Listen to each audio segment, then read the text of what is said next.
Hi everyone, it's Ildi. In case you didn't know, and most likely you didn't because I haven't said it, I work in a pet store. I also have my online pet store called forcharlie.com that way. And welcome to this video all about what to get when you're getting a puppy. A lot of puppies around and people want to know what to get them. And I thought, let's summarize all the things or the basic things that everyone should get. It's up to you. Obviously, everything is up to you. You are your own person and can make your own decisions. These are just suggestions. So that's what this video is about. It took a minute to get there, but now you know. First thing, puppy bowl, food and water bowl, stainless steel, good size, rubber bottom, way to go. Then you need pee pads. Maybe even the doorbell jingy thing that like hangs on the door with the bells on it.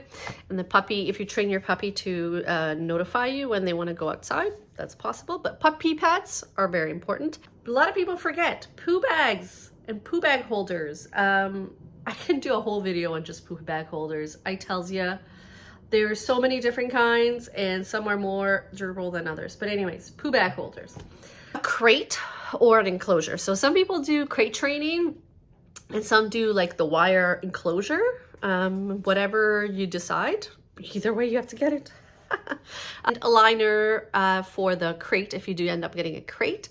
The best is to get one that is waterproof and washable, and then you can always put like something soft on top of it if you wish. Then we got the big fun fashion leash, harness, and collar. What we recommend at the store usually is you get a leash and you get a collar first. The collar is pretty generic sizes for different puppies, but it expands and it grows with your puppy, and that's what you put your tags on. And then once you get your puppy, or once you measure at home, either bring them into the store or measure at home, you can get a basic harness. We recommend harness to save the trachea from damage for in the future. Name tags, definitely if they get loose or anything, you definitely want their information on their collar. Get it online. You can get some really nice ones that last longer and don't wear and tear and have cool shapes, and you pick fonts and colors and stuff. So I would get that online. Then I usually go with like two kinds of toys. A stuffy that they can enjoy and like either like sleep with or cuddle with or tear apart or both. And then one that's like more rubber that's good for teething. Like a Kong. I think it's like a rite of passage. Everyone has to have a Kong, right? I don't know. But something rubber like that you can put like you can put in the freezer so that when they're chewing on it, it cools the gums. They're durable than the stuffy. And then the same thing with treats, like a few different kinds, like a high reward treat for training. Usually we recommend you stay away from liver, especially beef liver. They're still developing their own organs, and this is an organ meat. It's very rich. It's going to upset their tummy, especially if you're training and giving it to them constantly. So maybe like a dark meat chicken, and then one that you can give them throughout the day as well. And then a bed that you can put wherever around your house. Remember that they grow. And also that you might not know how your dog sleeps. Some dogs like sprawl out, some like curl up into a croissant shape. If you're doing clicker training, the clicker thingies. And the last but not least, and probably the most important, is food. And this is where it gets a little tricky and not controversial, but there's a lot of research and opinions, and so I'm just going to lay those out.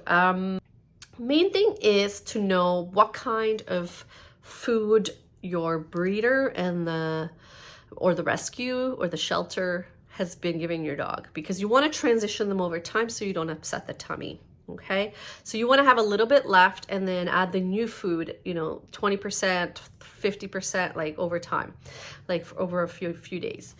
Also, you want to know what brand, and also what, like if they had grains or no grains, what protein, because there's a whole school of thought with grains and without. There's research, there's misinformation. You can do your own research. All I'm saying is know what food they were on and know what you want to move towards, and know that you have to do it slowly and transition. Usually at the store, we do recommend puppy formula food because of the higher fat, glucosamine, and other like nutrients that are in there for growth. And we do also recommend, if you have a large breed, to do large breed puppy and do it over a longer period of time so you don't have growth spurts, but to stick to a puppy formula if you can. There is, if you're doing raw or freeze-dried raw, there's some companies that do puppy formulas in this as well. So those are the main must-haves. Then other things that you might want to consider later on once they're growing up, like a non-slip mat for under the bowls, the food and drink bowl, and also under the pee pad to hold any leaks or anything. Shampoo, that could be a whole nother video. I'm of the belief that you don't really need to shampoo your dog that often. There's wipes if you want to just wipe paws or fur like from the mud. There's dry shampoos, but different breeds have different I guess skin types and hair types, and you might not necessarily need to wash them, but there's shampoos you can get. Food container, treat holder that you can like clip on or around the waist for when you're walking your dog. A travel crate or a travel carrier. I prefer a soft one. I usually, like, say if I go to my parents' place or something and I could have Charlie, that could be like, that was his like safe space, so he can just hang out in there as well, obviously for traveling whenever that happens again.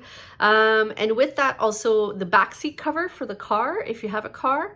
I didn't need it because Charlie, who's right there, he was small, so he was sitting in a booster seat at the front. And he was also very, very snobby, and he would avoid he avoided water, he avoided puddles, mud. Like, he was like the snobbiest like dog who did not want to get dirty, so he was fine. But if you have a bigger dog and if you have a car, definitely a backseat cover would save you for sure. The list that I was reading off of, which you probably saw me looking that way, is a PDF that I created of a checklist and some main questions you should ask. I will make that available free. You just click on the link down below, and then you can just print it out and take it with you, maybe to a pet store or online shopping if you're doing. And yes, so that's it. But that is a lot of stuff, because you need a lot of stuff when you get a puppy or a dog. So I am very happy for you. I might be slightly jealous. Congratulations on your new addition. And I hope to make more videos like this. And yeah, that's it. Bye. Ah!